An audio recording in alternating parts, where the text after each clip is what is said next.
gente muda de assunto, vamos falar sobre saúde bucal. Diversas bactérias vivem na nossa boca. Se estivermos vulneráveis, elas podem causar infecções que, se não forem tratadas, podem se tornar problemas graves e até se espalhar para outros órgãos, como o pulmão, coração e o cérebro. Grave, né? Bom, para falar sobre isso, sobre esses cuidados e prevenção desse problema, a gente recebe aqui o dentista Flávio Farias. Flávio, muito bom dia para você. Obrigada pela sua participação mais uma vez. Bom dia a vocês e muito obrigado pela participação. Que tipos de bactérias podem viver na nossa boca? Então, a nossa boca, se a gente for pensar, é uma cavidade que ela tem muitos tipos de bactérias, que são bactérias muito fortes. São bactérias muito patogênicas, que são o quê? São bactérias que podem causar doença. A partir do momento, você imagina que uma boca saudável é uma boca que está isolando essas bactérias de todo o resto do organismo. Então, se você tem algum problema bucal, ou uma infecção local, ou você quebrou um dente que foi até a raiz, ou você tem uma gengiva, um problema periodontal que tem um grau de contaminação, você está abrindo uma porta da sua boca para essas bactérias entrarem para o seu organismo. Pode ser por uma cárie, pode ser por um problema de gengiva, um problema de gengiva que às vezes é sério ou não, e pode ser por uma fratura dental. Então, a bactéria, ela tende a querer o quê? A querer circular no nosso organismo. Pode ser pelo osso ou por um tecido gengival que está à volta, que está inflamado e está infeccionado. E quais são os principais sintomas da existência dessas bactérias? Então, na realidade, as bactérias existem. Já existem. Mas elas são quando bactérias elas se tornam preocupantes, então, né? Para o dentista, o que a gente vai ver? São as infecções locais. Então, o próprio paciente ele vai sentir. Se ele sentir dor, uma vermelhidão, um sangramento muito forte em alguma área da boca, ou mesmo a saída de pus, é uma porta de entrada para você ter uma infecção. E o papel do dentista, o que é? Remover esse foco infeccioso.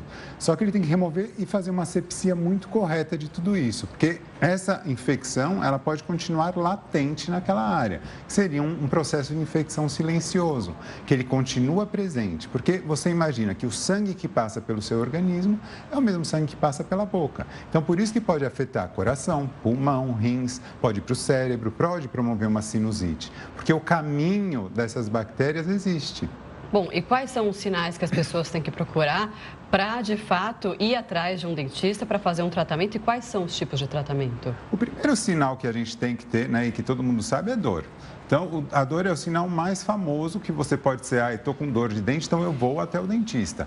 Mas, efetivamente, não é só a dor, porque muitas infecções, elas são silenciosas, elas têm uma cronicidade, então elas não têm, muitas vezes, uma dor associada. Por isso, a importância da prevenção pelo dentista, que ele vai descobrir através de exames se aquele dente está bom e se aquele processo infeccioso ele está se tornando muito grande. Porque você imagina que todos os dentes superiores, do arco superior, eles têm uma comunicação com a parte superior do corpo. Enquanto os dentes inferiores, eles podem ter um caminho de acesso pela mandíbula e por todos esses tecidos inferiores. Agora, quais são? O senhor falou de alguns desses problemas que surgem por conta das bactérias, né, que a gente carrega na boca. Quais são os mais comuns que o senhor recebe lá no consultório? Então, os mais comuns, assim, na realidade, quando você tem uma complicação sistêmica, o tratamento ele se torna um tratamento médico.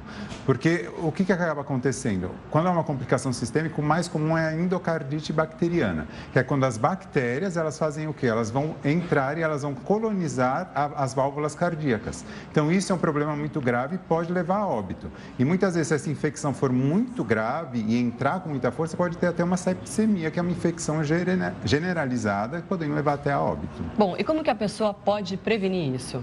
Indo ao dentista. Porque da mesma forma que você faz exames médicos anuais, você tem que fazer exames odontológicos anuais. Por quê? A tipagem bacteriana é muito patogênica. Então, se o seu organismo é saudável e essa bactéria entrar no organismo, o organismo vai conseguir se defender. Mas a partir do momento que você é uma criança ou você é um idoso que pode ter uma saúde um pouco mais debilitada ou ter um problema sistêmico, você tiver uma imunodeficiência, isso pode se desenvolver muito mais rapidamente. Mas nada melhor do que ir no dentista, que ele vai avaliar gengiva, dente, fratura e se tem algum processo de infecção lá dentro. Tá certo, então, doutor Flávio Farias falando sobre as bactérias que habitam ali a nossa boca e quais podem se tornar um problema grave, inclusive chegar até o cérebro, né? Tem que prestar bastante atenção e tem que ir com bastante regularidade ao dentista para ir fazendo essa manutenção, não é isso? Obrigada, doutor. Até a próxima, doutor. Muito obrigada. Obrigado a vocês, boa semana. Obrigada.